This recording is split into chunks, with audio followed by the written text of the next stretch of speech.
انسان کے لیے یہ بڑی سعادت کی بات ہے اگر اسے اللہ سبحانہ و تعالی کی سچی محبت نصیب ہو جائے۔ انسان دنیا و ما فیہا سے بڑھ کر اللہ رب العالمین کو، اللہ رب العالمین کے ساتھ محبت کرنے والا بن جائے۔ لیکن اس سے بھی بڑی خوش بختی یہ ہے کہ اللہ رب العالمین بندے سے محبت کرنے والے بن جائے۔ اللہ تعالیٰ نے قرآن مجید میں سورہ آل عمران میں اس بات کا تذکرہ کیا ہے کہ اللہ تعالیٰ کس طرح بندے سے محبت کر سکتے ہیں، یا کس عمل کی بنیاد پر بندے کو اللہ کی طرف سے پسندیدگی کا سرٹیفکیٹ مل سکتا ہے۔ اللہ تعالیٰ نے فرمایا قُلْ إِن كُنتُمْ تُحِبُّونَ اللَّهَ فَاتَّبِعُونِي، پیغمبر فرما دیجئے کہ اگر تم لوگ اللہ تعالیٰ سے محبت کرتے ہو، فَاتَّبِعُونِي، تو میری اتباع کرو، میری پیروی کرو، میرے پیچھے چلو، یحببکم اللہ، اللہ تعالیٰ تم سے محبت کرے گا، وَيَغْفِرْ لَكُمْ ذُنُوبَكُمْ، اور تمہارے گناہوں کو بھی معاف کر دے گا۔ تو گویا محبت ایک ہے بندے کی اللہ کے ساتھ اور ایک ہے اللہ کی بندے کے ساتھ۔ اب اگر بندہ اللہ تعالیٰ سے محبت کرتا ہے تو اس محبت کی دلیل کیا ہے؟ وہ نبی پاک صلی اللہ علیہ وسلم کی اتباع ہے۔ جو بندہ آپ کے طریقے پر چلتا ہے، اپنی زندگی کے ہر شعبے کے اندر آپ کی پیروی کرنے کی کوشش کرتا ہے، تو ایسا شخص واقعتاً اللہ تعالیٰ سے محبت کرتا ہے۔ ایسے شخص کے بارے میں کوئی شک نہیں کیا جا سکتا۔ اب جب انسان یہ کام کرے گا نا، تو اس کا نتیجہ کیا نکلے گا، اس کا فائدہ کیا ہوگا کہ اللہ تعالیٰ بھی ایسے بندے سے محبت کرنے والے بن جائیں گے۔ تو گویا کہ اللہ اور بندے کے درمیان جو تعلق ہے، اس تعلق میں نبی کریم صلی اللہ علیہ وسلم کی اتباع اور پیروی ایک بڑا بنیادی کردار ادا کرتی ہے۔ وگرنہ کیا ہے، انسان دعویٰ کر دے گا کہ جی میں اللہ تعالیٰ سے بڑی محبت کرتا ہوں، جیسا کہ ہر مسلمان ہی اپنی زبان سے کہتا ہے۔ کوئی بھلا ایک بھی مسلمان ہوگا جو یہ کہتا ہو کہ میں اللہ تعالیٰ سے محبت نہیں کرتا؟ آپ جس مرضی سے پوچھ لیں وہ یہی کہے گا۔ لیکن بھائی بات یہ ہے کہ ہر دعوے کے پیچھے کسی دلیل کا ہونا ضروری ہے۔ اگر آپ نے یہ دعویٰ کیا ہے کہ آپ اللہ تعالیٰ سے محبت کرتے ہیں، تو پھر اس کا ثبوت اپنے عمل سے دینا پڑے گا۔ فَاتَّبِعُونِي، تم میری اتباع کرو۔ اب جو جتنی نبی کریم کی اتباع کرتا ہے وہ اسی قدر اللہ تعالیٰ سے محبت کرتا ہے۔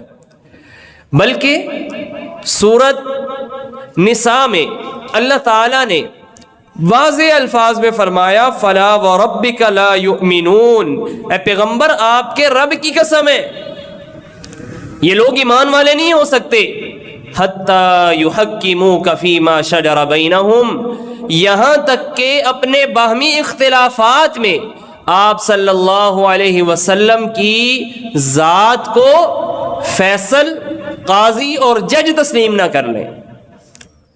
ثم لا يجدوا في انفسهم حرجا مما قضيت، پھر آپ جو فیصلہ فرما دیں اس کے بارے میں اپنے دل میں کوئی تنگی، کوئی حرج نہ رکھیں۔ وَيُسَلِّمُوا تَسْلِيمًا، اس فیصلے کے سامنے سر تسلیم خم کر دیں کہ بس میرے نبی کا حکم آ گیا، اب میری بات کی کوئی حیثیت نہیں۔ میرے نبی کا حکم آ گیا، اب فلاں شخصیت کے، فلاں عالم کے، فلاں بزرگ کی بات کی نبی کریم کی بات کے مقابلے میں حیثیت نہیں ہوگی۔ میں ہر دنیا کے شخص سے آپ کی بات کو، آپ کے حکم کو ترجیح دوں گا۔ یہ ایک مسلمان کا طرز عمل ہونا چاہیے۔ یہی دعوت اللہ تعالیٰ نے دی ہے قرآن مجید کو پڑھیے، اتبعوا ما انزل الیکم من ربکم ولا تتبعوا من دونہ اولیاء، لوگوں جو اللہ نے نازل کیا ہے، تمہارے رب نے نازل کیا ہے، اس کے پیچھے چلو اور اس کو چھوڑ کر اور اولیاء کے پیچھے اور دوستوں کے پیچھے ان کے پیچھے مت چلو، وَلَا تَتَّبِعُوا۔ تو یہ بڑی واضح دعوت ہے کہ ایک مسلمان جس نے کلمہ پڑھا ہے لا الہ الا اللہ محمد الرسول اللہ صلی اللہ علیہ وسلم، بھائی جس اللہ کو تم اپنا معبود مانتے ہو، جو اللہ نے نازل کیا ہے، آپ کے لیے وہی بات حرف آخر ہونی چاہیے۔ اور اللہ نے یہ کس پر یہ چیز نازل کی؟ جو کلمے کا دوسرا حصہ ہم پڑھتے ہیں محمد الرسول اللہ، اپنے پیغمبر پر یہ چیز نازل کی صلی اللہ علیہ وسلم۔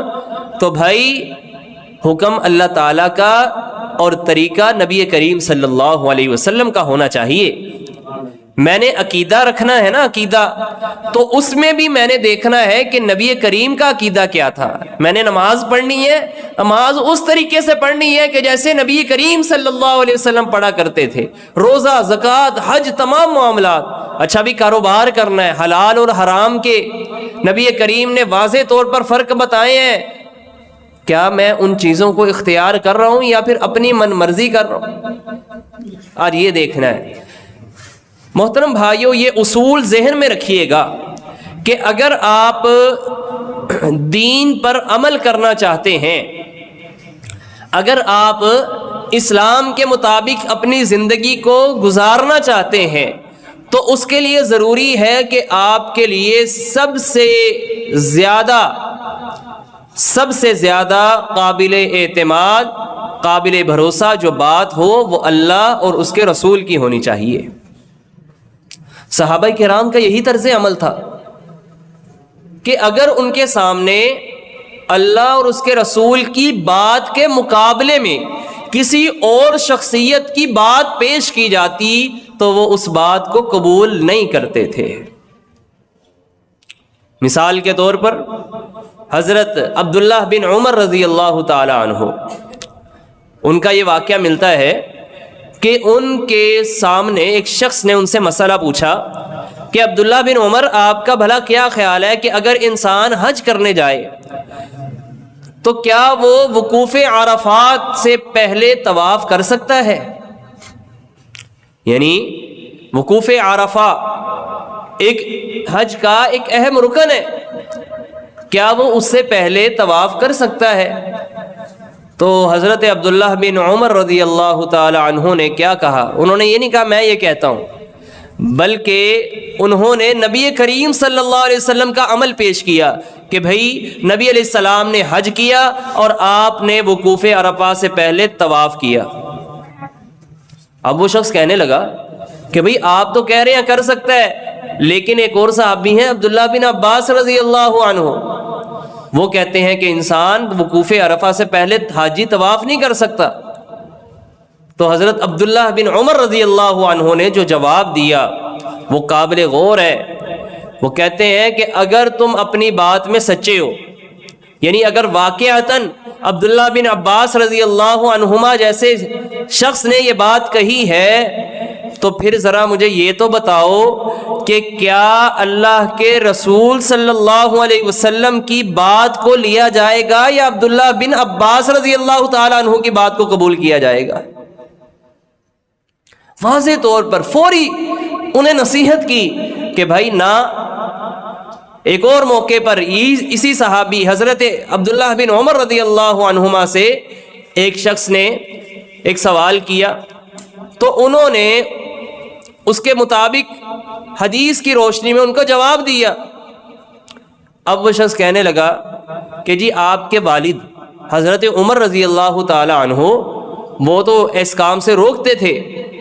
تو ان کا جواب یہ تھا، امر ابی، کیا میرے باپ کا حکم، کیا اس کی پیروی کی جائے گی یا رسول اللہ صلی اللہ علیہ وسلم کے حکم کی پیروی کی جائے گی؟ بہت بڑی نصیحت ہے ہمارے لیے۔ آج ہم کیا کہتے ہیں، او جی ہمارے بڑے کرتے، اچھا جی وہ بڑے جو سارے تھے وہ سارے غلط تھے کیا؟ او بھائیو، اگر کوئی شخصیت معصوم ہے تو وہ نبی کریم صلی اللہ علیہ وسلم کی شخصیت ہے، کہ جن پر اللہ کی طرف سے وحی نازل ہوتی تھی، اللہ تعالیٰ احکام ان پر نازل کرتے تھے، وہاں پر غلطی کی گنجائش نہیں تھی۔ لیکن دنیا کا کوئی شخص ہے، چاہے وہ کسی کا باپ ہے، کسی کا دادا ہے، کسی کا کوئی بڑا ہے، کوئی مذہبی پیشوا ہے، کوئی امام ہے، کتنا ہی اونچا درجے اور مرتبے والا ہو، اس کا ادب بھی ہے، اس کا احترام بھی ہے، لیکن اگر بات قبول کرنے کی باری آئے گی اور اس شخص کی بات نبی کریم کی بات سے اگر بالفرض ٹکرا رہی ہو تو پھر آپ کس کی بات کو ترجیح دیں گے؟ یہ ہے اصل سوال۔ اور یہ اس سوال کا جب ہم نے غلط جواب دیا اور اس سوال کا صحیح جواب دینے سے جب ہم قاصر ہوئے تو پھر ہم آپس میں فرقوں میں بھی بٹے، آپس میں ہمارے اندر اختلافات بھی ہونا شروع ہوئے۔ حضرت عمر رضی اللہ تعالی عنہ جیسی شخصیت اپنے دور خلافت میں ان کے سامنے ایک مسئلہ پیش آ گیا۔ وہ مسئلہ کیا تھا؟ وہ مسئلہ یہ تھا کہ اگر کوئی شخص قتل ہو جائے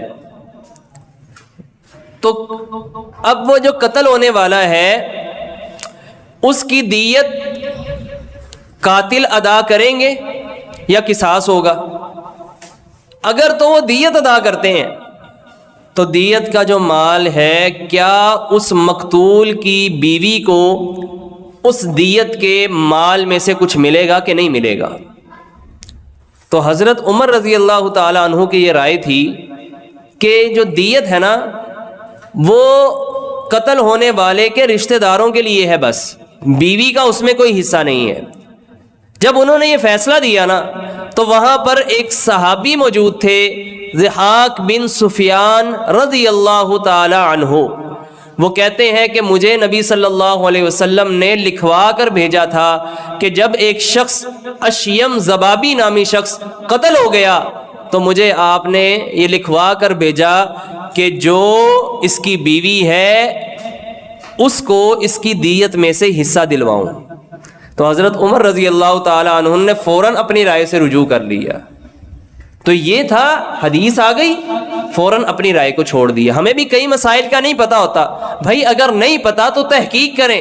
اگر اس معاملے میں کوئی حدیث موجود ہے، کسی صحابی کا کوئی قول موجود ہے، حدیث اگر نہیں ہے اس مسئلے میں تو پھر اس کے بعد درجہ آتا ہے صحابی کے قول کا۔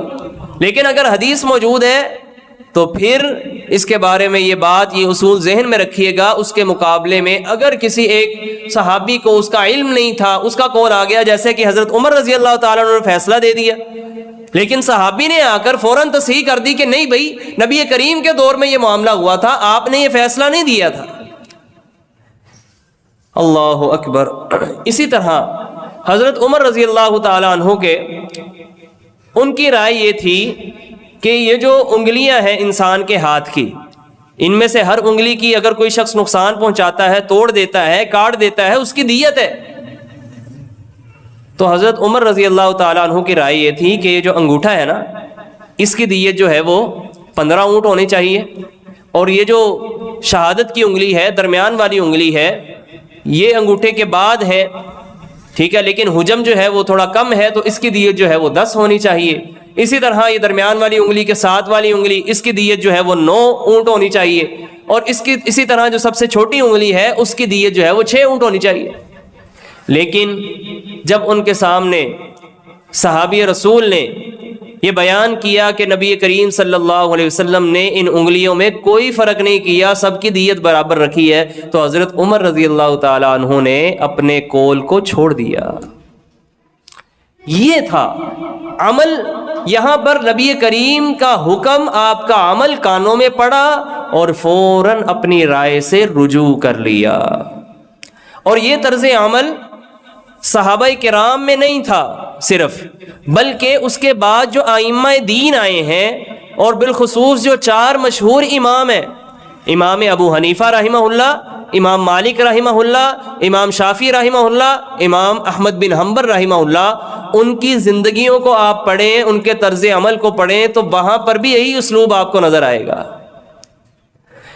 امام مالک رحمہ اللہ کے سامنے ایک شخص نے ایک مسئلہ پوچھا آ کر کہ کیا اگر انسان وضو کر رہا ہو تو دوران وضو اپنے پاؤں کو دھوتے ہوئے کیا وہ اپنی انگلیوں کا خلال کرے گا، پاؤں کی انگلیوں کا خلال کرے گا وہاں پر؟ تو امام مالک رحمہ اللہ نے فرمایا کہ ہمارے پاس اس معاملے میں کوئی حدیث نہیں ہے کہ خلال کرنا چاہیے، اور نہ ہی اہل مدینہ ان کا یہ عمل ہے۔ امام مالک جو ہے نا وہ حدیث کے بعد اہل مدینہ کے عمل کو بڑی اہمیت دیا کرتے تھے، تو انہوں نے یہ بات کہی۔ ان کے ایک شاگرد وہاں پر موجود تھے، وہب بن مالک، وہ اس وقت تو خاموش رہے، لیکن جب مجلس برخاست ہو گئی تو وہ امام مالک کے پاس آئے اور کہنے لگے کہ آپ نے تو یہ بات کہی ہے کہ اس معاملے میں کوئی حدیث نہیں ہے، لہٰذا وضو کے دوران انگلیوں کا خلال کرنا یہ کوئی ضروری نہیں ہے۔